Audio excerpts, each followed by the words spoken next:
Harga minyak goreng menjelang Natal dan Tahun Baru di kota kisaran Asahan mengalami lonjakan yang signifikan.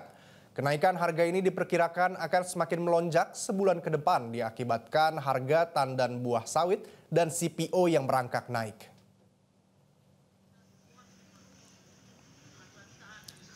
Kenaikan harga minyak goreng di sejumlah pasar di kota kisaran Asahan mengalami lonjakan yang signifikan, dari mulai minyak curah hingga minyak goreng kemasan. Kenaikan harga minyak goreng ini disebabkan oleh faktor utama, yaitu kekurangan stok yang terjadi di pasaran. Stok yang terbatas ini membuat pasokan harus dibagi ke beberapa pengecer, mengingat tingginya kebutuhan masyarakat, maka harga pun ikut naik. Harga minyak goreng curah naik seiring dengan kenaikan harga CPO, crude palm oil, dan harga tandan buah sawit, TBS, yang naik. Kenaikan ini sudah mulai sejak 2 pekan terakhir.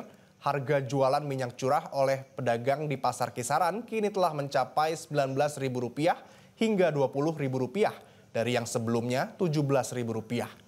Sementara harga minyak goreng kemasan mencapai Rp19.000 per liter dari harga sebelumnya Rp16.000.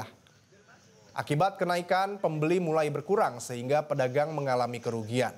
Hal ini disebabkan daya beli pembeli yang berkurang.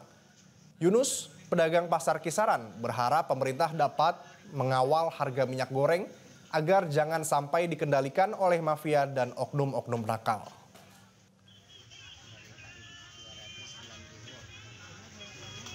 Jelajahi cara baru mendapatkan informasi. Download Metro TV Extend sekarang.